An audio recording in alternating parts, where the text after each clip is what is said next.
from row 3, looking at the enemy here. There is that lone card outside our area of operation. Can anybody remember what was in those foxholes? I forgot. Thanks, Joel. Joel says we're ready and recording. I'm talking about that lone card up there in row 4, the hedgerow bocage with the foxholes. I can't remember what was there. I think it was a heavy machine gun, and he fell back. But we've got some. Yep, it was an HMG. We've got a light machine gun squad over here on the left with a leader up on the level 2 farm in trenches. We have another squad adjacent to them in trenches. They're both pouring fire into these poor guys in the orchard. Over on the right in the farm, the secondary objective, there's a sniper that appeared and is wreaking havoc on the farm on row 2 there. You'll notice we can pretty well have about 2/3 to 3/4 of the 3rd platoon. Those are the yellow surrounded guys in the hedgerow there on row 2. They're in pretty good shape. That's their guys, or used to be over there in the orchard grove. They're getting shot up, so we're going to try to do something about that here in a minute. You'll note that those 2 cards that are firing into the orchard grove, the enemy, neither one of those guys on those cards, none of those guys have been spotted yet. That's why we're not able to fire at them. Hopefully we'll change that very soon. And then on row 1, we've slowly gotten the 2nd platoon on board. We're getting the FO out there. Our company headquarters is finally getting into the fight. And then first sergeant's over in the open fields along with the entire 1st platoon. And we still have a few guys staging area. Now we're using radios in this one, the SCR 536s. They require line of sight, and so I will need reminders. I'm so used to using field phones and just calling whoever I want on the phone. I will from time to time accidentally violate the rules there, so just keep me honest. Are we ready to get going here? I know we're recording. Alright, the first that's right. I'm going to tweet at 155s. FFE, please. Alright. We're friendly higher headquarter phase. The first thing we will do, and I'll draw cards out onto the map, those who have not been here with me before. I'll draw them out here on the right side of the map so everybody can see. I'm drawing a card and I'm looking the bottom of the card to the left of where that tank is. If you see it, I'm looking for a headquarters symbol. There is not one, so there is no event for the friendly guys this turn, so I will put that card up. This is not a defensive mission, so we can skip through these next few phases or segments. Alright, this is us. Friendly command phase, activation segment. The battalion headquarters is not on the map, therefore as long as the company headquarters is in communication with battalion, which he is via his SCR 300 that he's carrying with him. And if you want to see that lovely piece of equipment, it is on the command display under company headquarter assets. So he can draw to see how many commands he gets. Now if you go to the command display, let's see what we have. 1st platoon has saved 1. 3rd and the XO has saved 2 each. 2nd has saved 3, and 1st sergeant has saved 4. And you'll note that as all your platoon headquarters as well as your XO and your CO are all green quality, and so they cannot save more than 3 from turn to turn. So the 1st sergeant is line quality, so you can actually save up to 6. So our company headquarters has none saved. So we're going to draw a card for him. The modifiers in this case, what is our contact level? We are actually at engagement at this point, aren't we? I've got us at contact. No, we're at engaged. There we go. We are engaged, which has this has no effect on our draw. Our company HQ is green, so that will be -1. He's not under any kind of VOS at this point, so it's going to just be this card right here. We're looking the helmet there is a 4, -1 for his green quality modifier, and so that is 3 commands that he gets. Alright, so we will go to the command display, and and I'm going to flip him back over, and I'm going to put him on 3 right there. Alright, while I'm here I'm going to flip these other over too. Alright, so let's go back to the map and look for a minute, see what we need to do. Alright, he is not in communication with the first sergeant, nor is he in communication with 1st Platoon headquarters. Who wants to tell me why?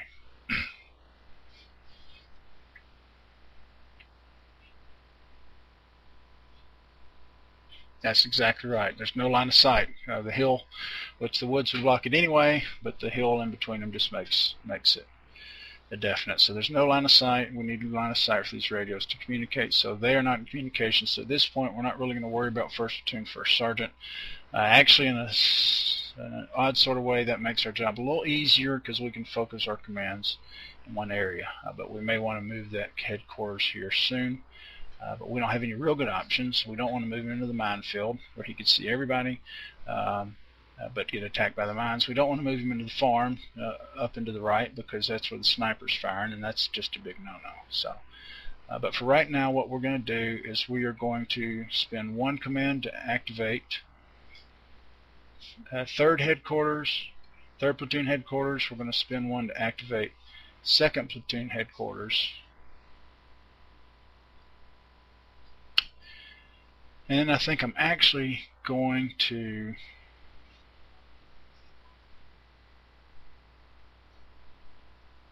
spend 1 more to activate the XO. Don't do that very often, but I will. Alright, so if I go back to my command display, he has spent all 3 of his. So I'm going to put him up here and flip him. He's done. So we are activating, not 1st, sorry, we're activating 2nd, we're activating 3rd, we're activating XO. Doesn't matter what order we draw for these in. Alright, so we'll just do them. 2nd is going to draw, and he has the same modifiers as the CEO. It's -1. So he gets 5 minus 1. So he gets 4 commands. Now he's already saved 3, so that's going to, I'm going to leave those 3 there. We're going to put 4 right here. So we have 4 new ones and 3 saved ones. Now we're going to have to spin at least 4 of those because he can only save 3 unless we just want to waste some. Now he can't spend more than 6 either, so we're going to be saving at least 1.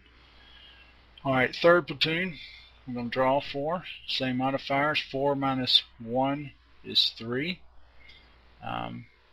He has none saved. Where's his save mark? No, he has 2 saved. That's right, he's under the XO. So we're going to have 3 to add to his 2 saved. And then finally the XO, let me discard here. The XO has the same modifiers. He gets nothing. But thankfully he has 2 saved. Night, sweetheart. That was for my wife. That was not for any of you guys. Alright, so now actually we should be right here. These guys that have been activated, they can spin those. And because they've been activated, they can also spin any that they have saved. So even though, let's say the XO actually didn't receive any new ones in this activation, he was still part of this activation, and so he can spin those saved ones, which is a good thing because I want him to move some stuff forward. Now we're going to start with 3rd headquarters here, or 3rd Platoon. You'll see them up here in the hedgerow bocage. I'll move them around a little bit so you can see where I am. First thing I'm going to do is we're going to order the 3-3 to try and spot the guys in the farm up there, the leader and the that's right, it is a minimum of 1 mark. Thank you. See, I've already made a mistake. First of many, ladies and gentlemen. Alright, thanks for the reminder. Alright, we're going to try to spot these guys, and we'll let the 3-3 try that first. So if you'll open up your charts, click on the Miscellaneous tab, and then drop down box to Spotting Attempt Modifiers. And let's see what we have here. Alright, uh-oh. Somebody's hitting buttons here. Alright. Okay. That's that Canadian fella. Alright. Please don't remove the terrain cards. Thank you. Our spotter is line quality. All our squads in this one are line quality. So there's no modifier there. We're not on higher elevation. The target is undercover. And he has no quality modifiers. He is of line quality as well.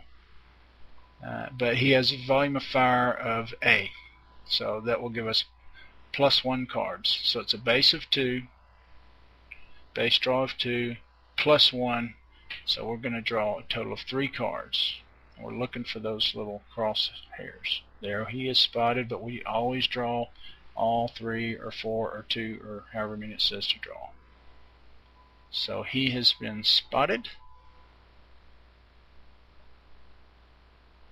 Yeah, it is. Yep. I said that and then I didn't count it, but we drew on the first one, so I drew an extra card. So see, there's 2 mistakes. Joe, would you keep a record of my wrongs, please? Alright, so he is spotted. Now, what happens? Because he is now spotted, those that can see him and can lay fire on him will do so immediately. So all these guys in that hedgerow bocage are going to open fire. So I'm going to clone a PDF here. I'm going to move it right there. Alright, now the best fire we have coming out of there right now is small arms. But we're going to change that in just a minute. So I'll place in his location small arms fire. That's alright. It's Kevin, isn't it? I'm trying to remember. It's an unusual first name. Not a problem. Irish. Okay. Alright, so that was 1 command spent from 3rd.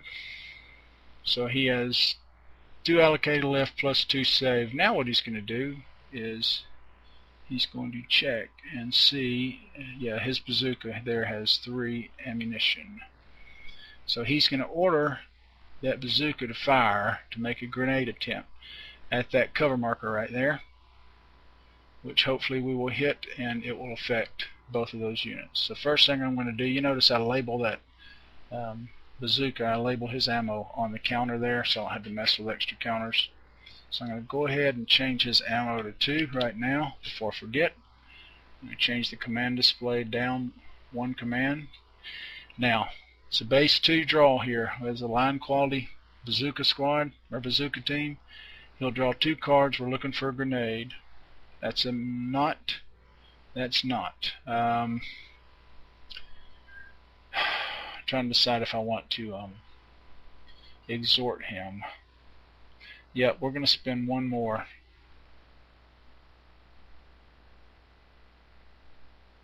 To exhort him. And of course it's a reshuffle.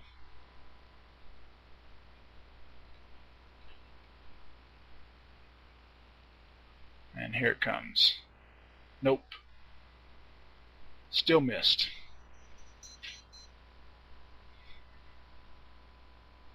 So we need to place a grenade miss on there, which will affect everything in the card, which right now is just them.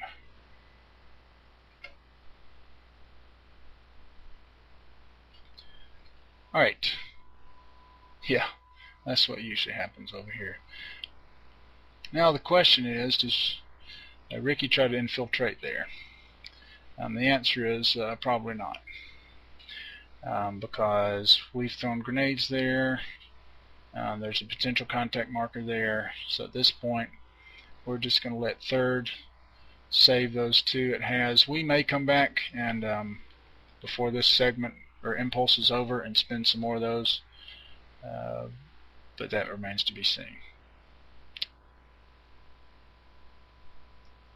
I'm having second thoughts here, actually. Yeah, I do have a rifle grenade.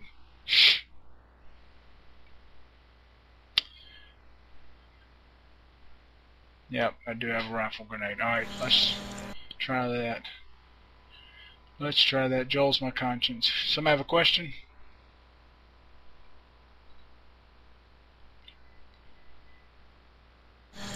Alright, firing a rifle grenade. It's a draw of 2. Looking for the same thing. 1, 2. Ha! That Joel. He just got promoted. Alright. We're going to clone the grenade marker. And huzzah. And we have hit those guys. I don't know if I talked about this last time.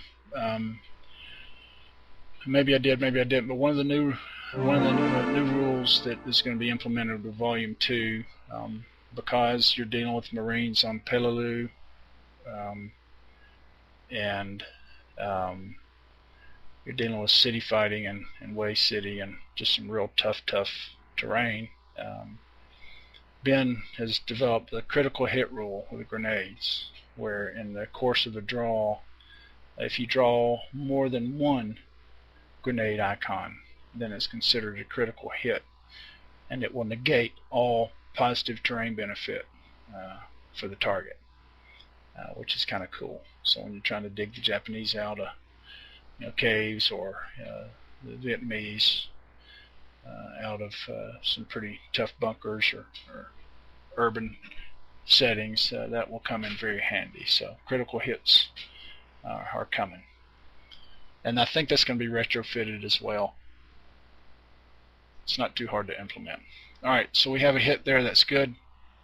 And I'll tell you what, while we're here, and he's got one more,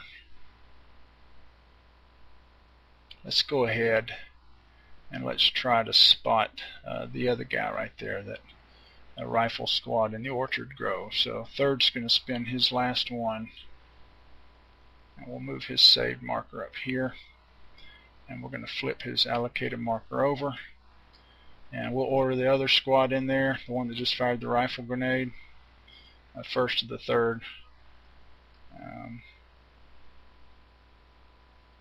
We'll order them to try and spot. So get rid of these cards. Alright. Base draw is only 1 at this point, because he is not an A. He does not have an AVOF. He's not firing a machine gun, so it's not easier to pick out. He's undercover. That's a -1. Base draw 2 -1. So we got to get him with that card, and we don't. Alright, so it was worth a shot. So third is pretty well done now. Now here's the problem. What do I want to risk here with second?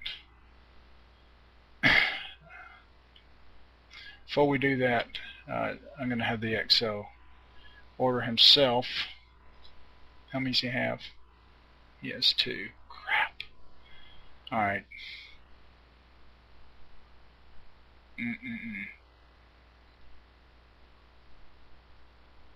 Well, he's going to order himself to here. I had other plans for him, but those have now changed. And then for his second one, he's going to order the FO to here. And that puts pay to the XO save commands. Oh no, he has one more. He has one more. Okay, here's what he's going to do. Alright, we're going to order the FO to call for fire. Now, you notice that the FO is carrying his own radio, one that's on the fire control net. He does not have the same radios that my headquarters and staff have.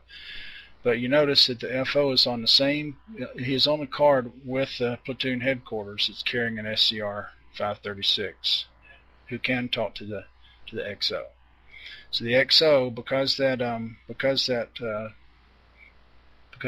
Fort Observer is co-located on a card with the headquarters that the XO can communicate with, that is good enough. That's considered good enough for him to be in communication to receive this order. And so he's going to receive an order to call for fire. Ben explains that a lot better than I do, by the way. So we're going to move him. His last one here is Yep. Yep. Co-located is good enough. Now the XO, or actually the CO headquarters, even platoon headquarters, and some of them can call for fire themselves, but because they're not as skilled or qualified, they don't get as many draws. And so whenever possible, you want the experts doing that. So what I'm doing now is I'm looking at my briefing book, and I'm looking at my available fire support. We haven't called for fire in this one yet. I've got 4 HE missions and 1 white phosphorus mission. Now my RDFO gets 2 draws, and so we're gonna target right up here in the farm, that level 2 farm. Yeah, it only applies to FOs and FACs. Yeah, that's the only situation that I know of. Mark mentioned that the co-location only applies in cases where you're getting an order to a forward observer or for a forward air controller, and that is the way Ben explained it to me as well. Alright, so we're going to, just the facts, ma'am, just the facts. We're going to try to call for fire right there on that place where we just dropped the grenades. We're trying to make this guy's life miserable. So we get 2 card draws. Looking for burst symbols. Nothing. Be nice. Yes. So we have a fire mission. The XO does not have line of sight to there, but the XO is not making the call. Dave is not asking, but I think the question is, since XO doesn't have line of sight, how can fire be called down there? The XO's been a command to order the artillery forward observer to call in fire. The one who's calling in fire is the one who has to have the line of sight. So, alright, so we hit, which is awesome. So I'm going to place a pending fire mission right here. And lucky for us, and unfortunately for the bad guys, that is going to hit at a -5. Alright. So the XO is out of commands, but he used his to good effect. How many steps do I have in there? 3, 6, 8, 9. So I can fit 7 more.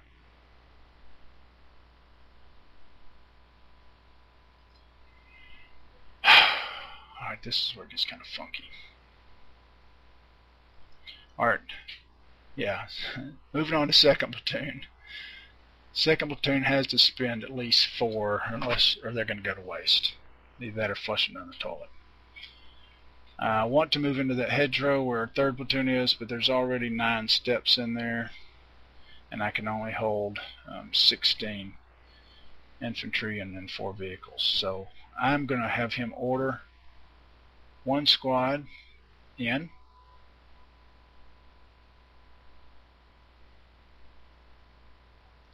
Actually, I'm going to start over.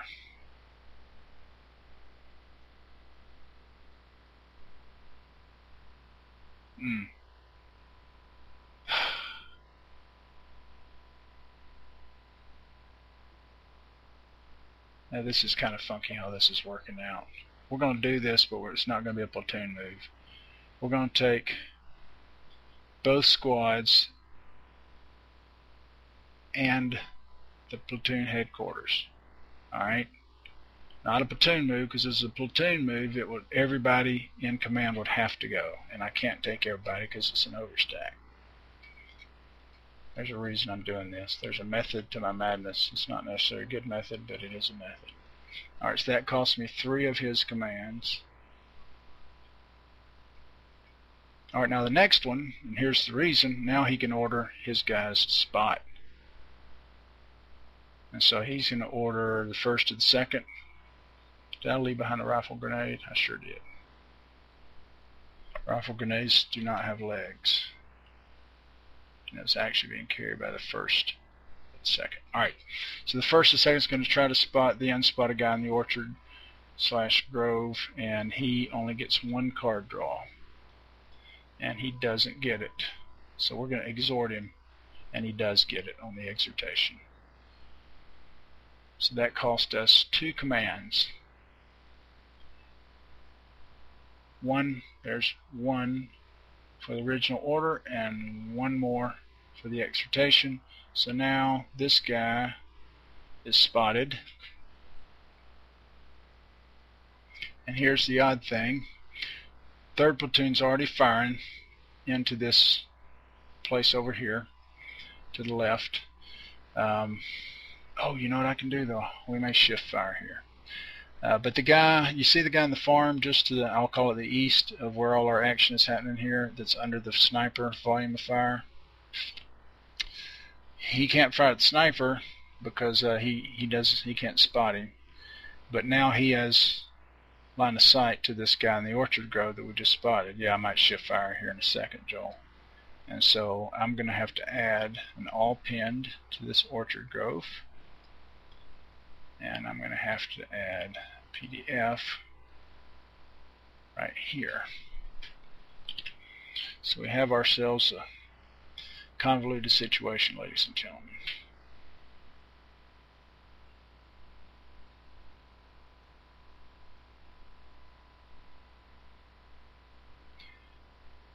Alright, so what Second's going to do now is they are going to order a shift fire. So he actually is going to spend 1 more, and a shift fire affects everybody in the card. So that fire right there is now coming in right here. So this small arms comes to here. There are no machine guns in here, are there? Going to delete that all pin because small arms is a better one. We also need to now add a crossfire special volume of fire. That's concentrate fire. Sorry, this is the wrong one. Because there's fire coming in from 2 different PDFs. Figure the guy that's getting the fire mission and the grenade should have brought the MG. Yep. I can send him up later. It's alright.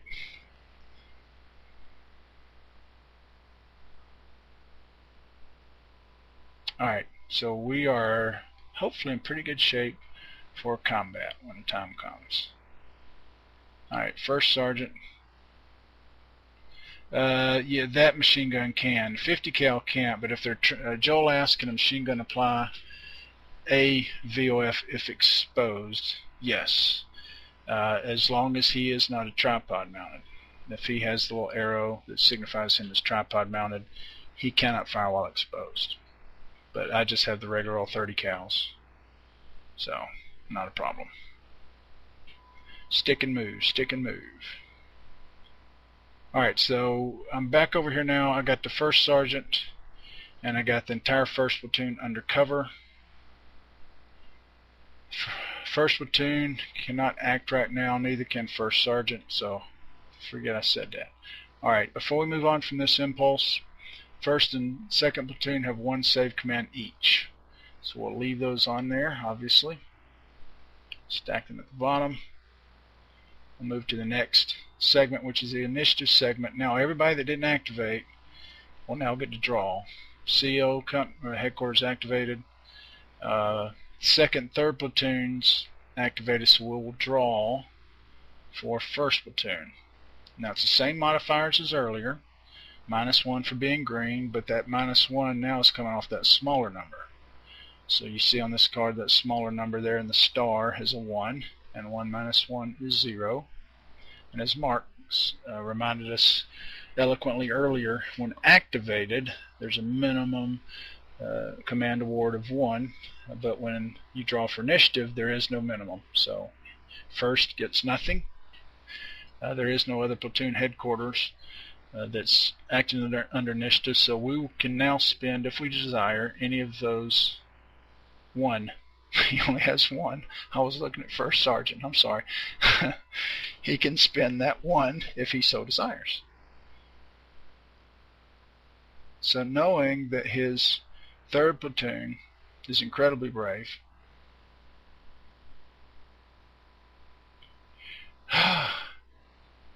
he's going to order them forward to there. and that will expose them, and good chance that will trip. It's going to end up tripping that A potential contact. Alright, so that's all for first platoon. And no more saved. They're done. They're done. Now we'll go to the company staff impulse. The XO was activated. First sergeant was not, and whenever staff acts under initiative, they automatically get 1. So he goes from 4 to 5.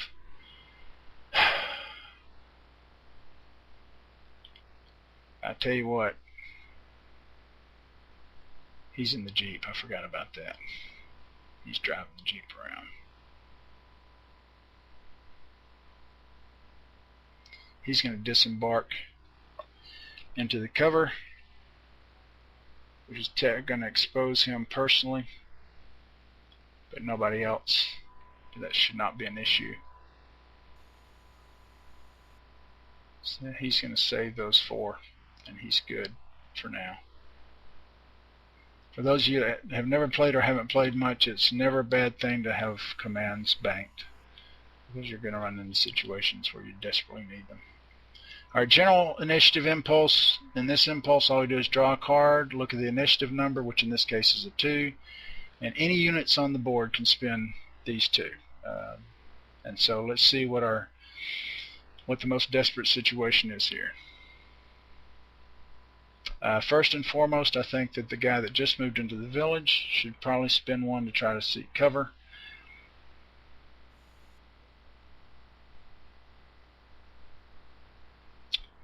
And then this.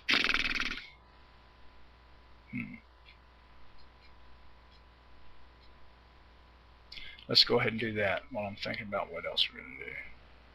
So let's look on the village card, look at the bottom. There's a hand of cards with the number 4 on it. That means we'll draw 4 cards looking for the cover symbol. No, it'll say cover up top right there where that says contact. No. Third card, no. Fourth card, no. So unfortunately, no cover for him except the +3 for the card itself. So we have 1 more general initiative. Yeah, that's a bummer.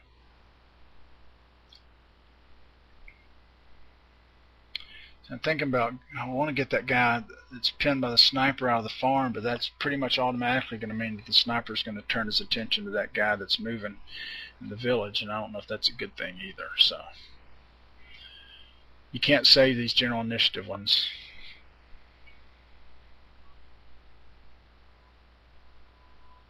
Alright, let's just take a wild. He just tried to seek cover, Dave. 2-3, seek cover if he's pinned. Y'all ask me hard questions. Pinned and lat limitation. Yeah, he can seek cover. Yeah, but that will expose him again too. So what I'm thinking about doing is taking a wild shot at spotting the sniper, because if I spot him, he'll disappear. They don't like to be found, but it's going to be a draw of 1 card. With all the heinous modifiers, I'm just going to have the minimum draw of 1. Yeah, that's urban terrain in there. You're right, Dave. Dave is asking about the pinned guy in the farm that the sniper's after, trying to seek cover. That may be worth a shot, because if we get a strong building, it'll negate the exposed, and he'll be better off for the future. So good call, Dave. We're going to go with Dave. The pin guy's going to try to seek cover, so we get 3 cards. No. Okay. Suspense. 2 more. Yes, but we still had to draw the 3rd one. So outstanding. Now in World War II, there is a 60% chance that terrain, when it's urban, if you'll notice on that farm card, the bottom left has a building with a little 1 in it. That tells us 2 things. First of all, it tells us there'll only ever be 1 cover marker on the card. which is going to be this one we're about to place. And number 2, it tells us it's those buildings, that this is an urban cover probability. So he may have just found a building. And in World War II, if he finds a building, it's a strong building. So we're going to draw a card and look under the number 5, and if it's a 1, 2, or a 3, then he has found a strong building. And it on this card is a 1. And so hats off to Dave. So we'll place a strong building, and this is a multi-story, so we also, with that ground level strong building, we also get to place an upper story. Joe, one thing I noticed about this, by the way, while I've got you, is whenever I choose upper story strong building, it gives me a cover +1 marker. I have to choose upper story light and then flip it. So get that one for free right there. So, and we are going to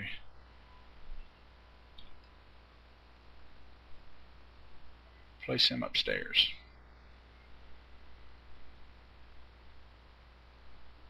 And he is exposed.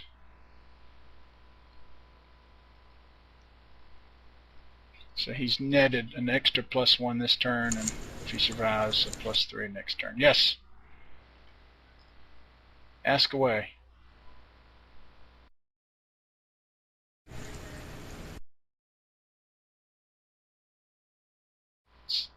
Somebody have a question?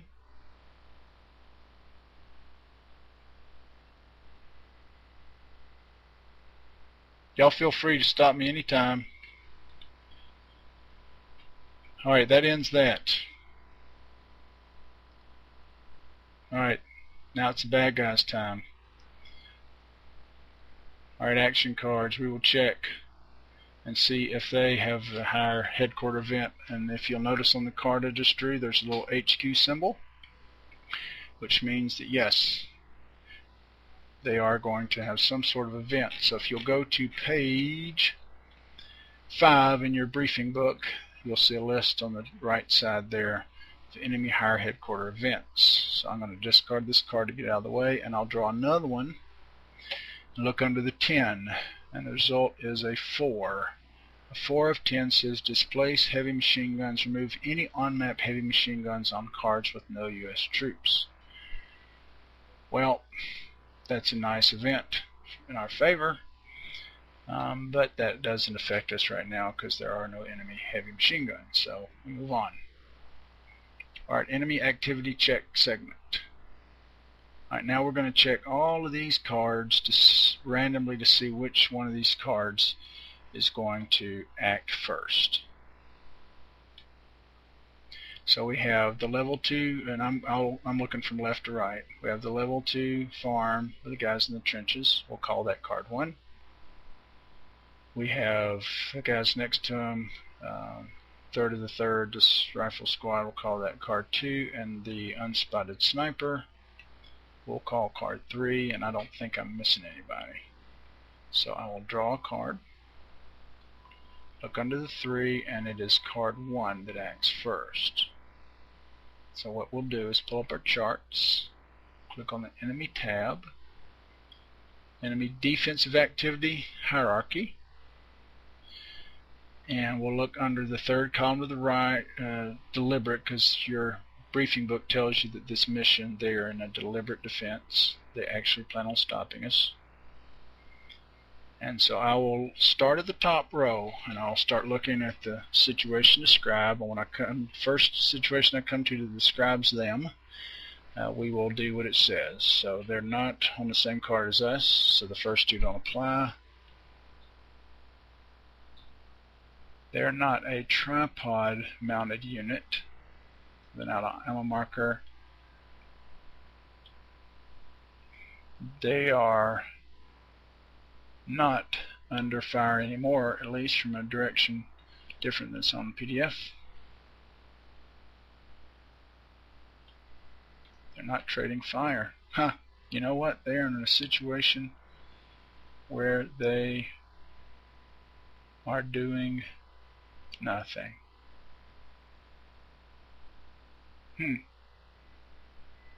Interesting. They're just hunkering down. Okay. If I miss something, please holler, but that's what I see. Alright, so we have 2 cards left. A card in the Orchard Grove and then the Sniper. We'll call the Orchard Grove 1 and the Sniper 2. And we know basically what the Sniper's going to do. Alright, looking under the 2, we see a random number of 1 on that card. And so it's going to be the Rifle Squad in the Orchard Grove. Now these guys are under fire. They're under fire from a different direction than their own PDF. That's about 4 or 5 rows down. That applies to them. So they're automatically going to attempt to concentrate fire. It's automatic. You'll notice that. This is another rule, by the way, for you veterans, in particular that we're experimenting right now with Volume 2 is concentrate fires that they stack. In other words, what I mean by that is this: they already stack. Let's say that you're drawing 3 cards for a concentrate fire, for instance, and you draw 2. Let's say you draw 2 crosshairs, then you place 2 markers instead of you're just drawing for a success. You draw 3 crosshairs, then you would place 3 concentrate fire markers, so to increase the power of the concentrate fire. It's another thing that Ben's wanting to look at to possibly help simulate the intense firepower that was going on in the Pacific Theater in particular. Alright, so this guy's going to try to concentrate fire.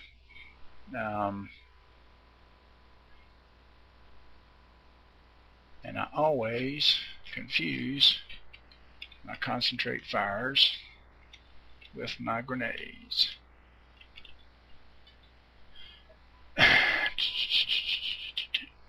Yep.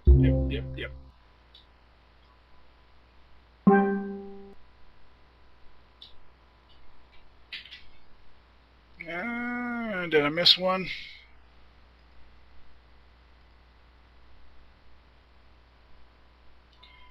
Did I miss one? My bad. You know what? I went down to the wrong column. That's 3 mistakes so far, Joel. If you just put another hash mark down. Yeah, I went down to the wrong column. We'll blame that on my prescription.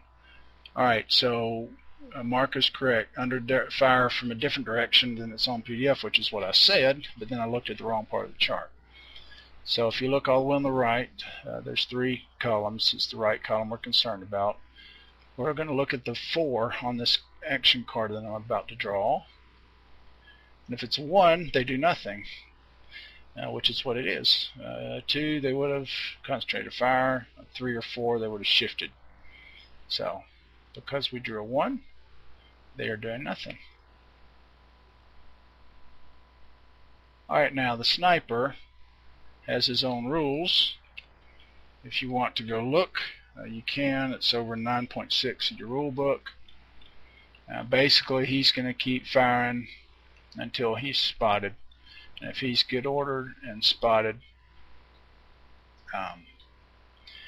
then he's gonna skedaddle.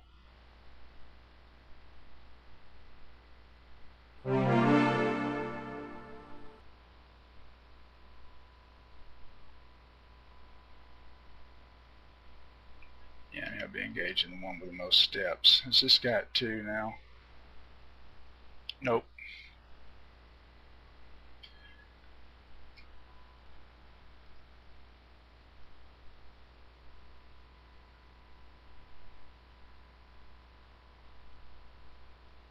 Alright, now we have 2 possible targets here. Paul's asking if that unit in the Orchard Grove shifted fire, which would he fire at? Well, the shifting fire, that's a good question. At that point, the rules do not address that, so I think at that point it would have to go to his standard priority, which would be most steps, which is going to be that card just due south of him with the 3rd platoon and part of the 2nd on it. But he is receiving fire from 2 places, so that's a question that is that's not addressed in the rules. But I would fall back on standard fire priorities for those guys, which would be he'd fire in the hedgerow, not into the farm or whatever that is there. Yeah, the farm. No problem. All right, the sniper. He's going to choose a target every time they choose a target.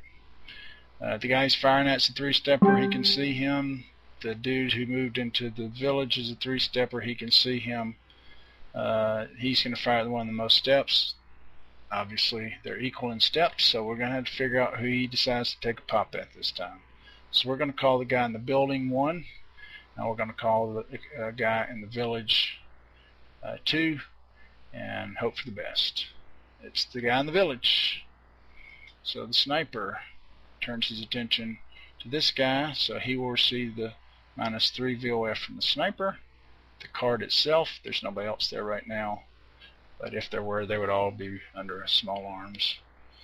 So he has drawn the attention off of this poor guy here in the upper story. Alright, and that's all the enemy has acted or had the opportunity to do so. There are no paralyzed teams in any situation where they would be moving backwards. Hold on just a second. Do they have to be unpinned? I forget. It's funny, it's the simple things you forget. It's like Advanced Squad Leader. You can go 2 years without playing. You can remember how to fire a tank while you're moving and swinging the turret, but you can't remember what order the phases come in. Alright. Nope. Not pinned or captured. Yeah. Not pinned or captured. So he can't move. I was looking at these guys all the way on the left in the Orchard Grove. They're getting shot at. 2 paralyzed teams. But because they're pinned, they cannot retreat here. Alright, no capture. There's no vehicles, thank goodness, right now. Mutual combat phase. Wait a minute. Okay, I thought I forgot something. The OF segment, update fire missions. We would do this right here. Oh yeah, that felt good, didn't it? Did y'all see that flip over?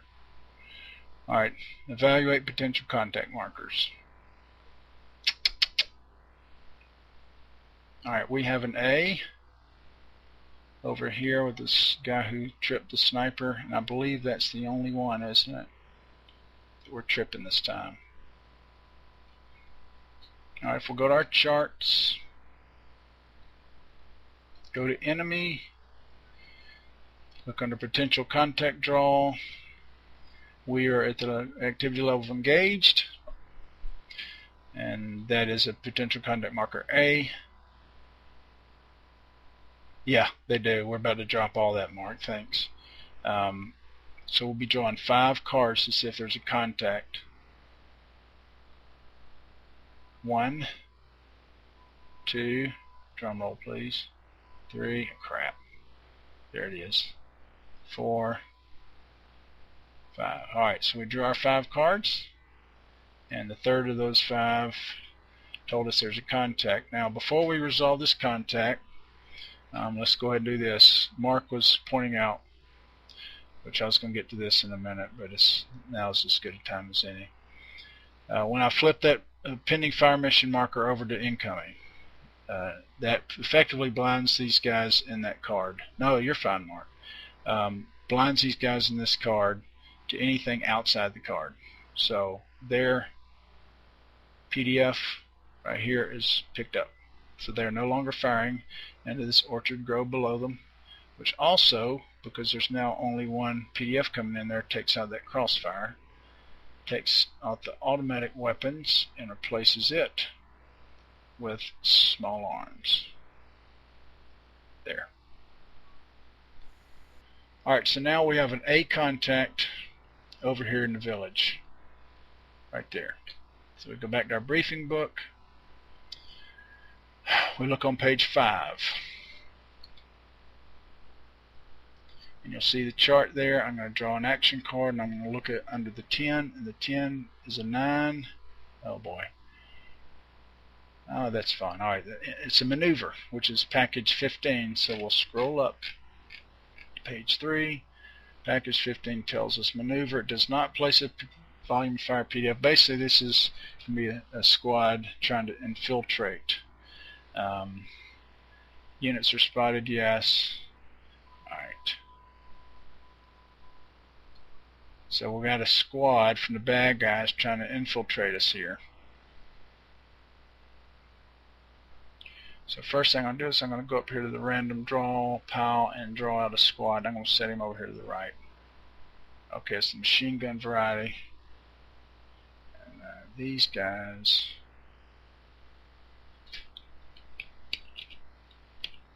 I guess 4 ammo. If I got that wrong, I'll go back and change it. Alright, so he's going to be trying to infiltrate.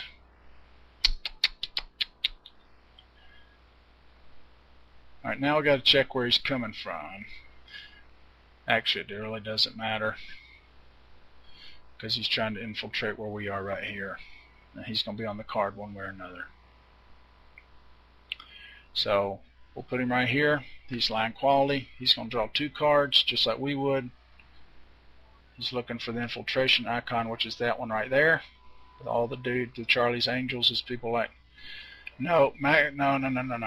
Let's talk about that for a minute. Maneuver, Max, you'll see under the page 3 of the briefing book. You've got several columns here. You got the package number, then the name of the package, and the volume of fire in PDF, whether you place one or not. Then you have whether units are spotted or not. Then you have placement. Now you don't use that placement unless the package table tells you to do so. You first always go to the unit placement package table, or unit placement table, which is on page 5. You roll, and if you roll you draw. If you draw a 1 or 2, it's per package table placement. And then you would go back to what the package table says, and then you would put him wherever the package table says. Now, a maneuver is a specific move where the enemy is closing with us, and they're going to be closing, in fact trying to infiltrate the unit that triggered the contact. And so it's a special case here. This is the way it was explained to me.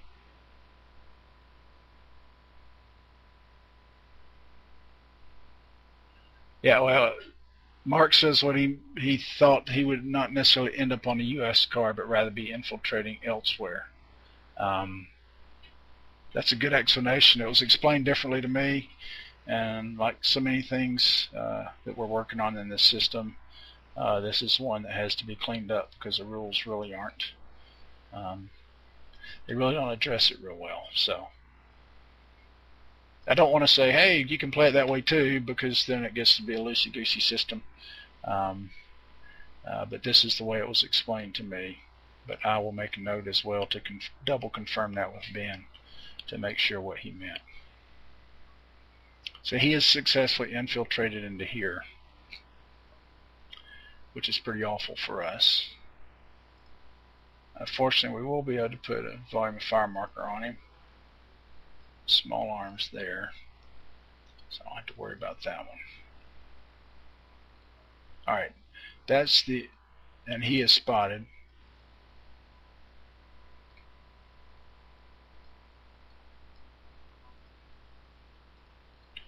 Alright, any questions about what we've done here so far? Yeah, okay. Ready to go? Alright, any questions before we do combat?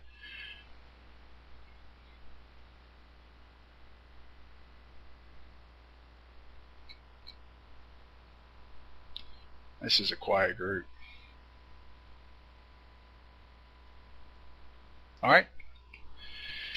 Alright, let's just go left to right. Combat's simultaneous. It doesn't matter what order it's resolved in. We'll do the bad guys first. So we'll start in the level 2 farm with the big nasty incoming. Alright, the best VOF there is the incoming, obviously. That's a -5 per the mission instructions. Additive to that is the grenade miss.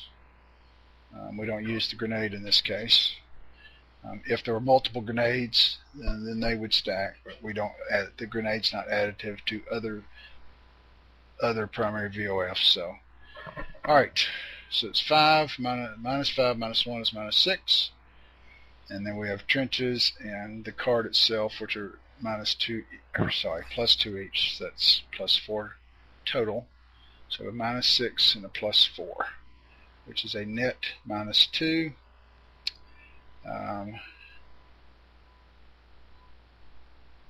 So let's draw for the squad first. That is a hit. Yay! Alright, let's see what happens to him. He is line quality. Oh my goodness, double casualty. How about that? So, we're going to do this. I'll set this over here so I can see. This guy's done for. That is one of those death cards. I love that when it happens to others. Now 2/3 of his steps are gone, so that last step automatically becomes a fire team, and they will have that.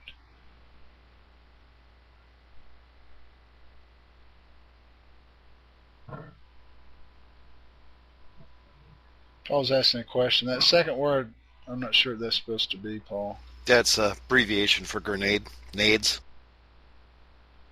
Oh, okay. I thought grenades stack. They stack with each other.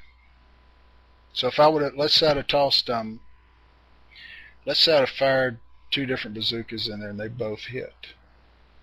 Then I wouldn't have even brought the FO up, because at that point I would have had 2 -4 grenades stacking with each other at a -8, and that would have been my primary VOF. But that grenade is not going to stack with that incoming.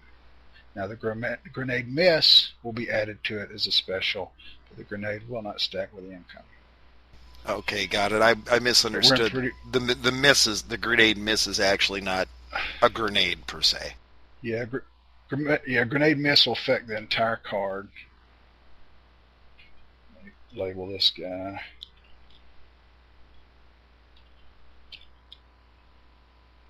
You're welcome.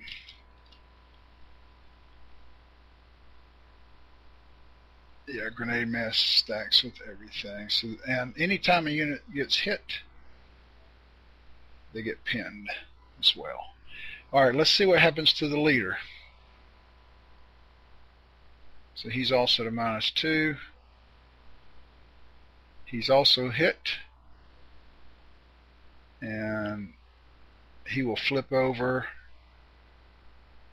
He will flip over to his fire team side.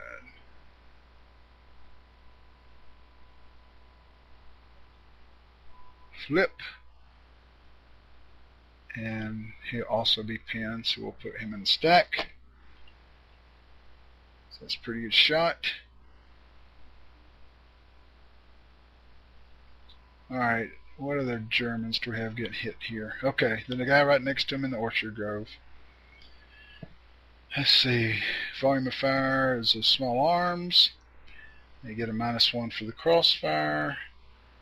He gets +2 for the trenches, and he gets +1 for the card itself. So that's a +3 against a -1 for a net +2, and a +2 is a pin. So we will pin him, and we'll move on down. The sniper has nobody firing because we can't find him. These guys who are pinned at the start of the combat phase, by the way, and yet are no longer under VOF. Oh, that guy is under VOF, never mind. But the guy up in the upper story is no longer under VOF, so he loses this pin marker automatically. Alright, back to combat. Alright, the only thing left here is the sniper's target. And oh no, there's one more German. I forgot about our infiltrator. He is at card at +3, and small arms is coming at him from our poor soul at 0. So it's a net +3. Stranger things have happened, but we miss him. We miss him. All right, now our guy's under a sniper, which is a -3. He's moving, which is a -2. And the card's a +3, so that's -5 +3 is a net -2. Be nice. Ah, it's a pin. Whew. So we got lucky there.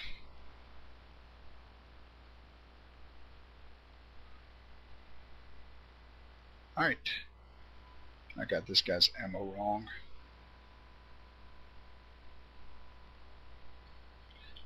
I can't remember if it's 5 or 6 for these guys. 6. German LMGs have 6 ammo to start. There. And that's all the combat for this time around.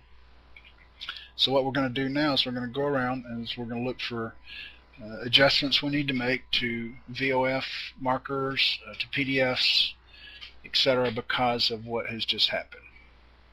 I can go ahead and see. Alright, the guy in third of the third German guy in Orchard Grove is now pinned, so his VOF is no longer small arms. Down here it is now an all pin VOF. So I need to change that.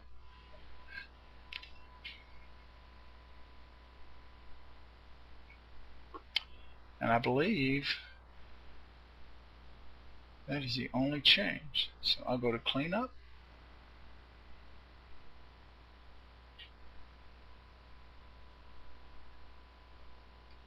You know, I didn't. I skipped right by him. Marcos asked me if I resolve fire against the paralyzed team. I didn't. I just changed that VOF right here, but it was a 0. Good call. Alright, so I have 2 paralyzed teams there. I forgot to let them get shot at. They were hoping I'd forget. So that's a 0 for small arms. It was in there earlier. I'm not going to put it back. +1 for the Orchard Grove and +1 because they're pinned. So we're going to draw for the top one first. Plus net +2. It's a miss, which means the top one is no longer pinned because he got missed. And then the other one, same, +2. He's still pinned. Now it's a +2 in there. Good call, Mark. Now we're done. Now everything's been changed. Now we'll go to cleanup phase, and Joel's created this, so I gotta just hit cleanup. It takes off all the stuff that's supposed to go at the end of the turn. That ends the turn. Advance the turn to 6. Alright. Is anybody even still in here? Yes, we have a few guys still in here. Alright, that was one full turn. Not sure how much we accomplished. I guess we pushed forward just a little bit. Got our CO and XO on the map. Just have a few guys left to bring on the map.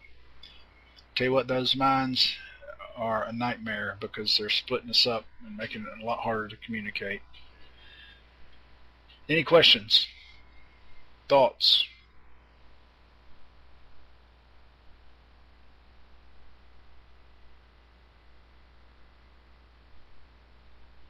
Anything? Alright, who's up for one more turn?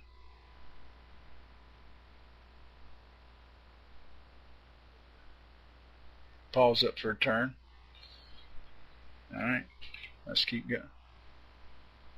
Alright.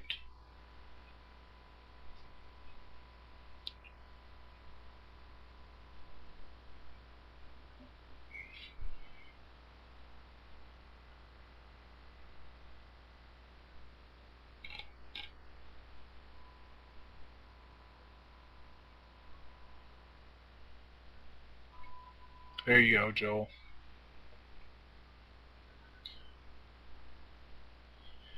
Joel is a hero, I tell you. Alright. Friendly higher headquarter phase.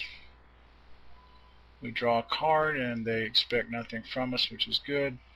Usually it's something really stupid. Alright, friendly command phase, activation segment. We know the drill. Battalion's not on map. Company headquarters is and is in communication with them. Therefore, we will draw a card. That is a 2, and he is green. So that is -1. There are no other modifiers at this point for him. So he gets a grand total of 1 command. Spend it wisely, young Padawan.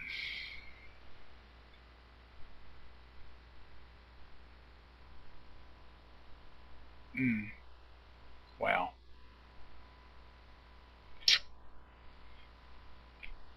Second platoon's kind of carrying the ball here. I'm sorry. Third platoon's kind of carrying the ball here. Alright, we're about to get serious here. We're going to use that 1 to activate third platoon. Alright, so I will draw 1 card for third platoon. That's 4 commands -1 for his green status, makes it 3. So he gets 3 commands. That's his save marker. Where'd it go? Oh, duh. He gets 3 commands. Okay, first thing he's going to do is he is going to order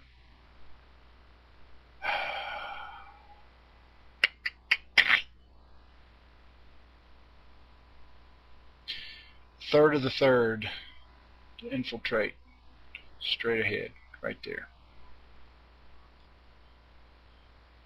That's a base of 2 cards because he's line quality. There are no modifiers to this. It costs him 1 command. I'm going to draw 2 cards and look for the Charlie's Angels. Reshuffle always comes out when I'm nervous. Hey, and there's Charlie's Angels on the second draw. So he successfully infiltrated, which is very, very, very good. Now, that is going to cause that fella on that card to cease firing into the Orchard Grove. So we'll remove his PDF because he is now interested in, move some things around here. He's now interested only in this guy who's come charging onto his card. So he is pinned. So that all pin VOF is going to be aimed at this squad that just infiltrated there. Everything else is going to stay. You notice these Americans, they keep firing. They're not going to stop firing until they're told to. And so what we're going to actually do is we're going to use our second one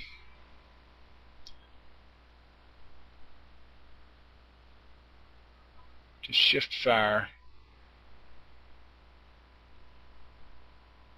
there. So this crossfire is going to be gone. And this bore sap over here, there's really no reason to do that. But it would happen anyway, actually, if I ceased fire. So this bore sap over here is going to receive all kind of goodies.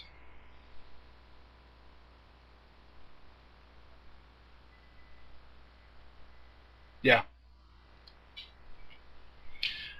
Yeah, I got to fix that later, probably with the GI order. Yeah. I might. Let's see. I forgot what I have in my notes. Yeah, I've got a. Let's see who has a red. All my reds are C. I've got CO's got a red star. Second platoon has a red star parachute. So I can fire that off in a minute. I could probably save myself a command if I did that. So let's do this.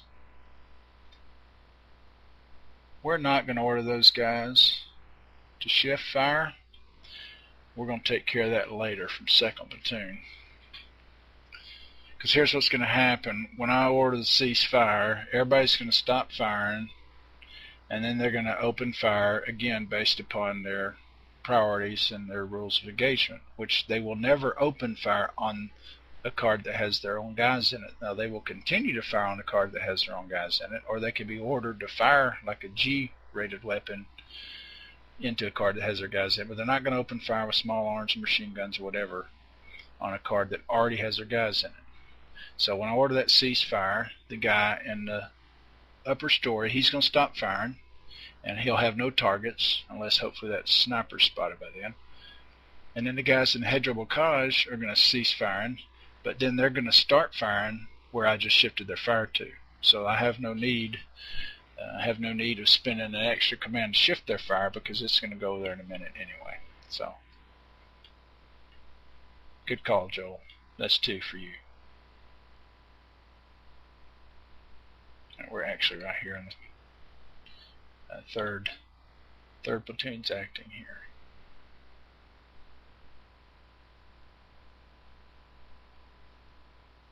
And add that over here. Alright, so they're the only ones that were activated. So they've got 2 left. What do I want to do with them? If I push that squad forward, I don't want to split them up too much. So we're going to hang on to the other 2. Okay, so now we'll move on. The initiative segment, COs are acted. Our 1st and 2nd platoons are going to be acting on initiative. So let's look at the command display. 2nd has 1 saved, 1st has none saved. Mark these saved. Alright, so we will draw for 1st, and that is 3. The little number minus 1 for being green, that means he gets 2. And we'll draw for 2nd, who gets no extra, which really, we got 1 up there. I was going to say that really crimps our plans. Alright, so 1st got 2, 3 minus 1 for 2, and 2nd got none, but he has 1. So now we're going to do what Joel suggested earlier, because Joel's a smart guy. If you look on the command display, you'll notice my 2nd platoon headquarters has a red star parachute. And I'll pull that out, and he can fire it to this, because it's a star shield type. It's gun fired. He can fire it anywhere adjacent. So he's going to fire it right there, because it just looks like a cool spot. Hit use, and you'll note as I adjust my command display, you'll note that under notes and pyro signals, under scenario notes, my reds are ceasefire. Who added plaid to that? That was good. Alright, so everybody's going to cease fire. So the guy in the upper story is going to stop firing on his own guys, and he has no other eligible targets at this point. The pin guy of ours that's getting fired on by the sniper, he's going to see this cluster, cease firing, but immediately he's going to pick up firing again.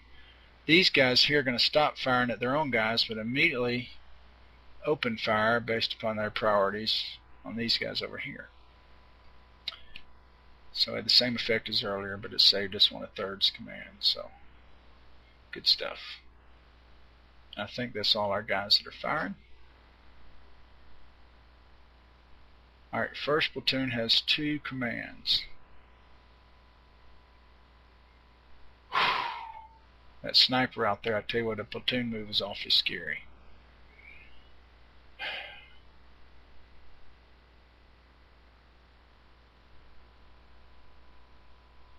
Wow.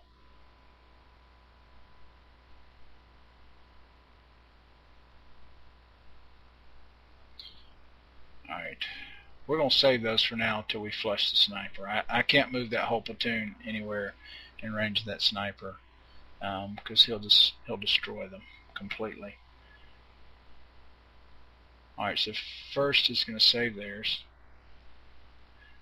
Now we move on. The company staff impulse of the initiative segment, neither one of those guys activated, and so they each get 1. So 1st sergeant, where is he? 1st sergeant gets 1, And XO gets 1. First platoon is done.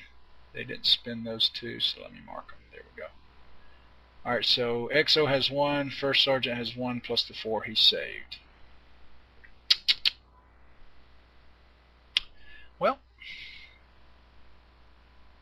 while the XO's hot, let's just have him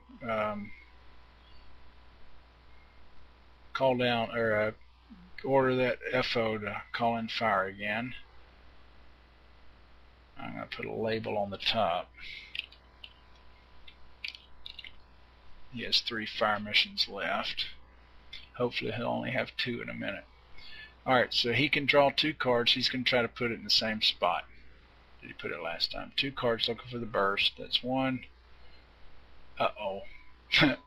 He just called fire on his own card. Okay. That's not good. Alright, so they fired a short round here. Yeah, that's a bummer. So it comes back one card along his line of sight. Exactly, Phil. Run away! So, what we have here, ladies and gentlemen, is what they call it, a snafu. Right, pending fire mission right on top of our own heads.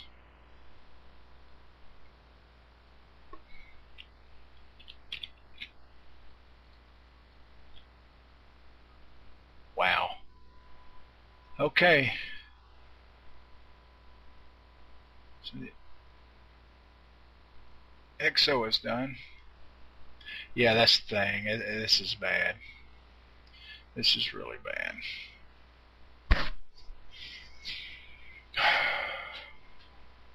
This is really bad. Alright.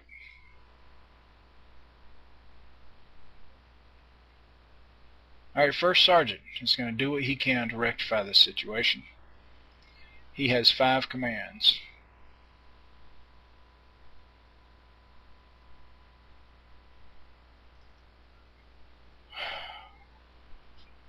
Now, whose life is more valuable, an FO or platoon headquarters? Not counting the short call that just came in, I guess that might be a mitigating factor in considerations, but this is a tough one. I've got 5 commands to get 1, 2, 3, 4, 5, 6, 7 guys out of there. Actually, I can't even get 7 guys out. I can only get 2 guys out. I can only get the headquarters out because they're the only ones in communication with it. Yeah, I've got GI. I need a great GI draw. Decide to vamoose on my headquarters or not. Do they stay? This is rough. Alright, second, third have already gone too. Oh, that's a bummer.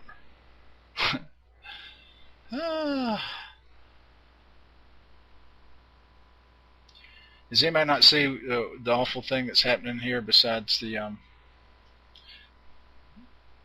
fire mission falling short? Note to self, if you're going to call in fire, call in early in the turn, where you still have time to get out from under it if it falls in the wrong spot.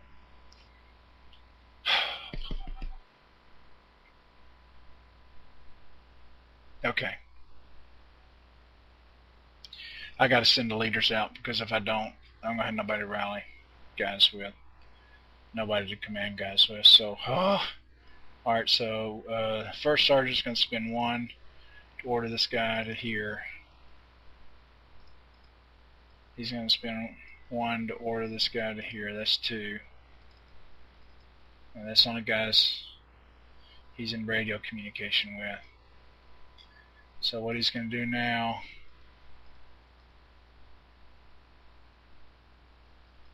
Oh, shoot. Oh, he can't do that anyway. No line of sight. Yeah, and he's undercover, so it doesn't work anyway. Plus, even if he wasn't, there's no line of sight. So here's what he's going to do. He's going to expose himself. No sniggering, please. He's going to spend 1 to go there.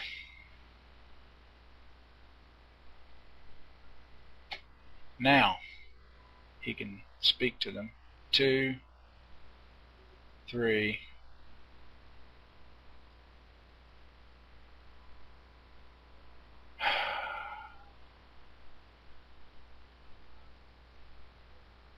Jeez.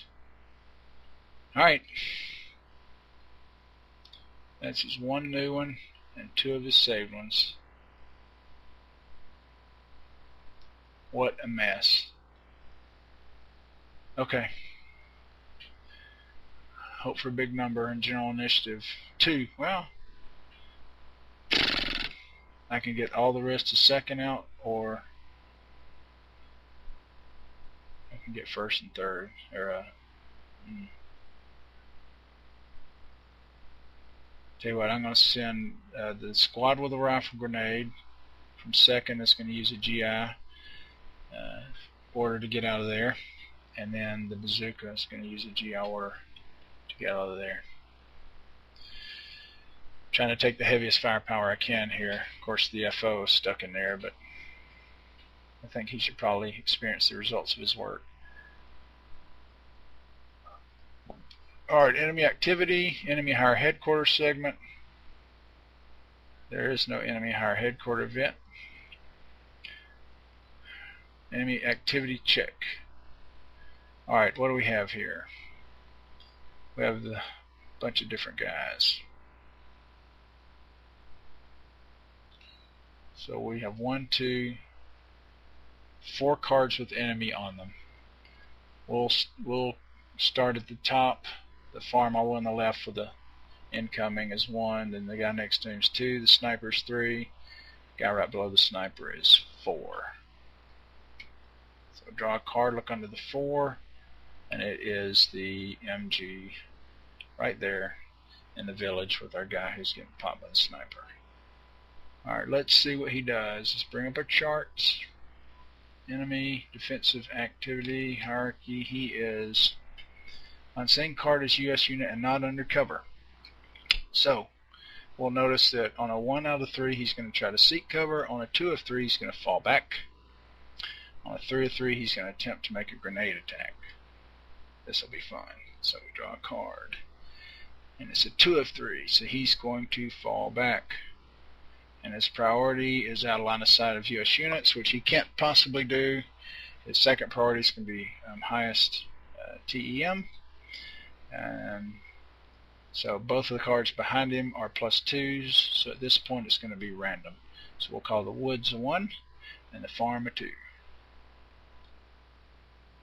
The woods it is, so he falls back, which makes him exposed. So now our guy in the upper story sees him, move out, and is going to fire at him. And the fella that he was just firing at, of course, is going to fire at him. Remember, we can't see that sniper. So this guy's still firing where he was before, but he's moved out, and we're going to place small arms fire on him because the guy in the upper story is small arms. He's not pinned. He's the best, laying the best fire. We're also going to place a crossfire because he's receiving fire from 2 or more PDFs. So he's falling back on the objective, which makes sense. Let me flip this one there. Alright, that also puts a crossfire down here on this poor hapless fella. There. We are heavily engaged now, Joel. You are correct, because we are on card with bad guys, and we have lots of VOS.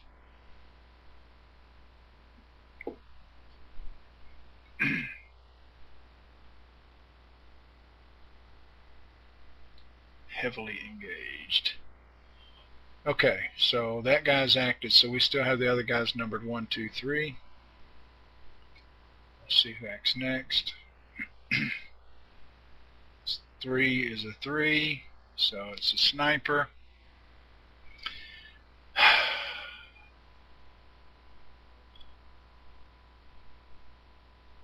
Alright, he's going to target the card with the most steps.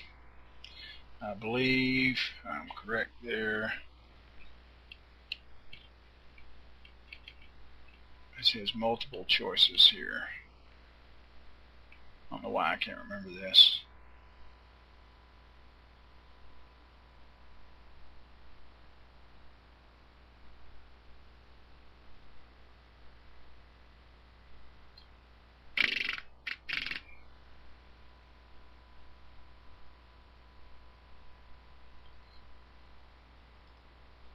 Sorry, guys.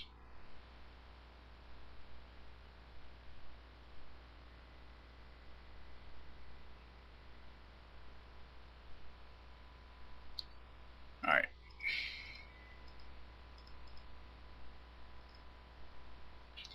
So he's now going to engage the cart.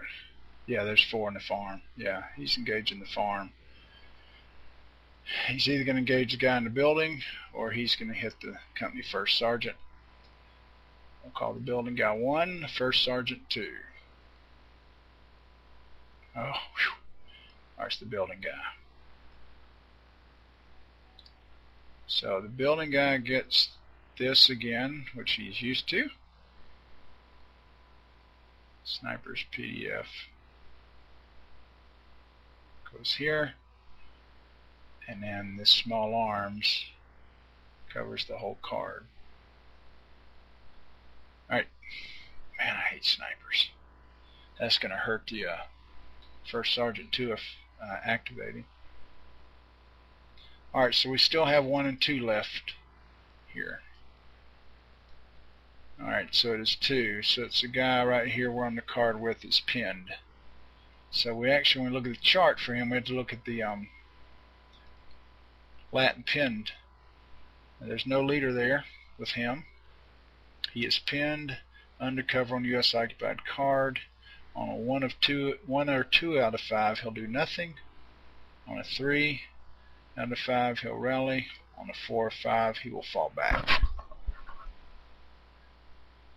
He is a 4 or 5, so he is falling back. Oops, I flipped it.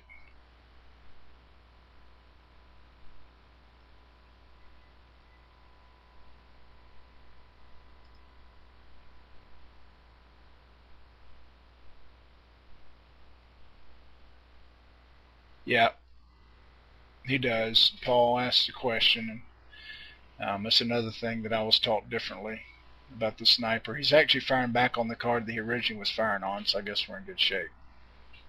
Yeah, he fires on the card until empty or spotted, so yeah, he's back at his original target. But that's I think that's 5 things I've done obviously wrong so far in this one, Joel. If you'll put another hash mark there, it's another lash. Yes, he continues to attack the card that brought him into play till spotted. No, thanks, Joel. I can always count on you. All right, where was oh, this guy was falling back. So at the edge of the map, that's what he does. He's gone. Vamoose. Which, hey, that's fine with me. So we got this potential contact to deal with anyway.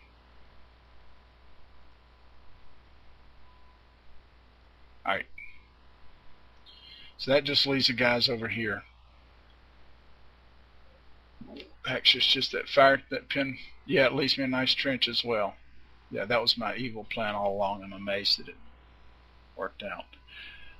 Alright, the fire team here in the level 2 farm.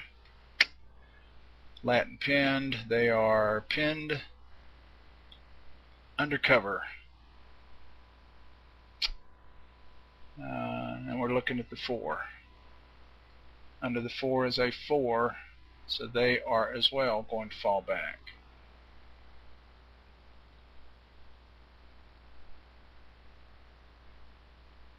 And that leader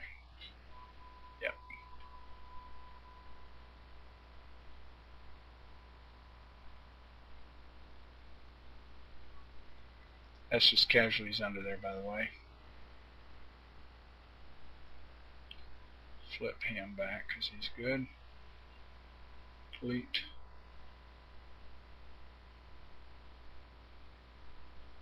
Do a little cleanup here.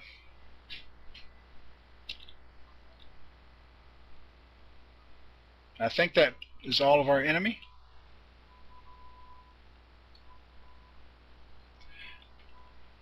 Yeah, it's bad news, isn't it, Joel? Joel comments that our engaged situation now means we're a lot more likely we're going to meet up with some new bad guys. Alright. That's all the enemy stuff. Alright, mutual capture and retreat. Now my paralyzed guys are the ones no longer under a VOF, so they have no need to go anywhere. Alright. No vehicles or aircraft, combat, VOS segment, update fire missions. Those come off. And here we go. Those flip. Okay.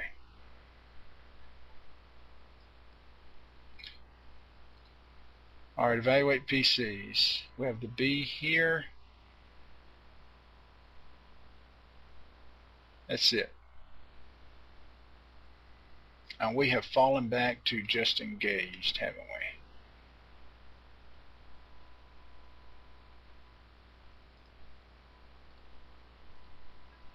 we? And from falling back to just engaged, that's, as Joel said, it's going to change our status enough to where I'm going to draw extra cards. If we were still heavily engaged, we would only be drawing 2 cards for potential contact here, but because we're only engaged, we're drawing 3. So it's 50% more cards. 1, 2, 3. So no contact. Whew. It's kind of nice. That worked out really well. That's the same card, so I can remove it. Alright. Combat effects. These guys are still firing in where the casualties are, but there's no real target, so not an issue. Nobody there. Alright, the moving German here in the woods on the primary objective. It's +2 for the woods, -2 for his exposed, so those negate each other, and then -1 for the crossfire. So it's a net -1. Watch this be the reshuffle. -1 is a hit. And a hit for him, his line quality is 1 casualty step and 1 litter step. A darn good result, ladies and gentlemen. So we will place a casualty step. We will place a litter step. And that last step is going to become fire team. So we'll place a fire team.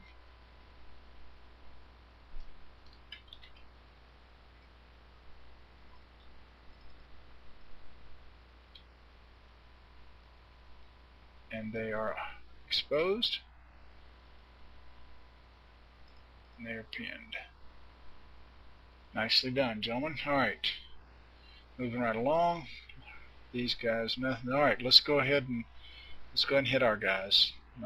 Our idiots here in our own artillery.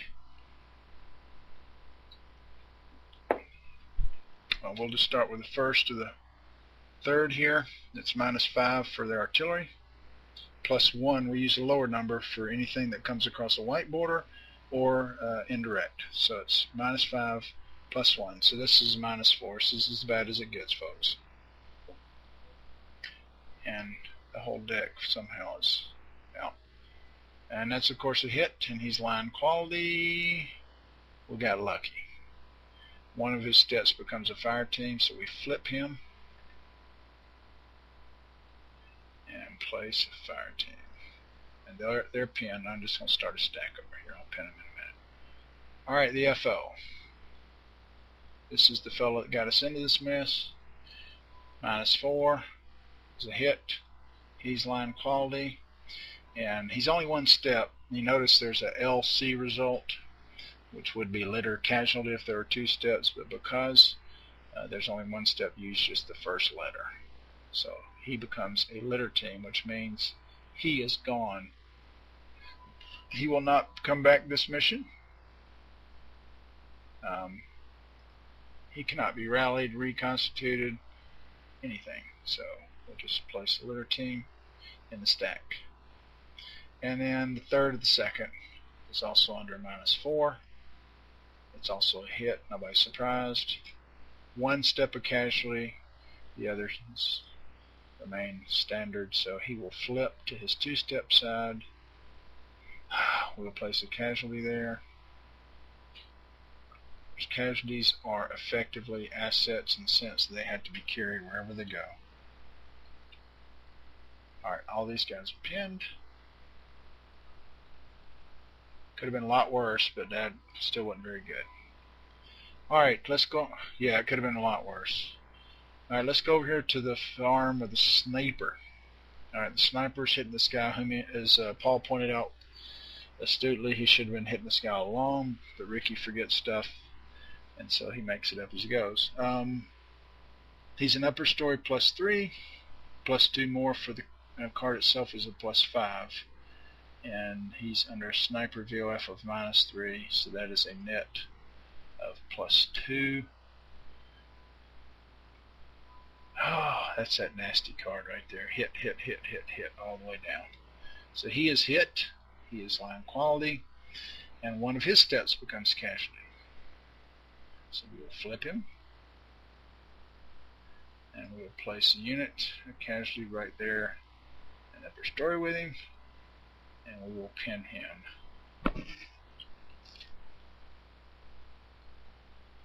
Alright. Now the first sergeant is in a +2 card, but he's exposed at +2, so that negates it, and he's under 0 small arms. So he is pinned, which is probably a blessing, because it could have been a lot worse too. Alright, our fella here is not under crossfire. He is under -1 automatic weapons from the dude who moved out. +3 for the card, +1 for being pinned. So it's +4, -1. So +3. Be nice. Miss. Whenever you're pinned and you're missed, you're unpinned. Haha, you're like Schwarzenegger, you're shaking it off. Alright. Did I miss anybody? The artillery didn't miss anybody. This paralyzed guy down here who remained pinned, he had no VOF on him, so he is no longer pinned. Alright, so I have a casualty step in the woods, which is probably going to stay there. Sorry, buddy. Casualty because of the mines. 1 in the hedgerow bocage and 1 in the upper level of the farm. You score some pretty good points carrying those casualties out, or actually just making a casualty collection point. It costs 1 command, and staff or company headquarters, I believe, can establish it. I'm thinking about, once I get that artillery out there, maybe moving XO up and establishing it right there in that hedgerow. Since we've kind of cleared the area out, it's going to be pretty safe once we get that incoming off of there. Can put a CCP there, immediately evacuate that casualty, drag that guy out of the building, and be good to go. So that takes us to the end of the turn. I'll go ahead and hit clean up, and now is when we double check. These guys are actually not firing out of there anymore because they can't see out of there. Check our VOFs and our PDFs now for any changes. Adjust ammo markers. This I have the litter team actually with 6 ammo, which is not correct. should be the MG. We'll adjust his 6 ammo to 5 since he fired.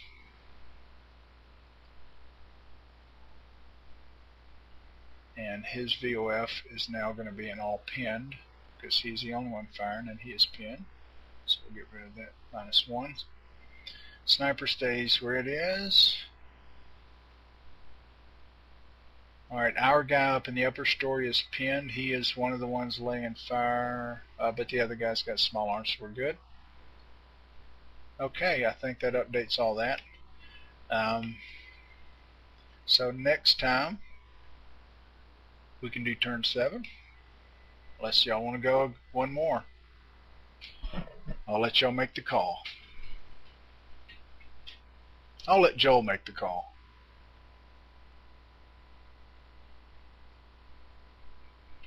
Yeah.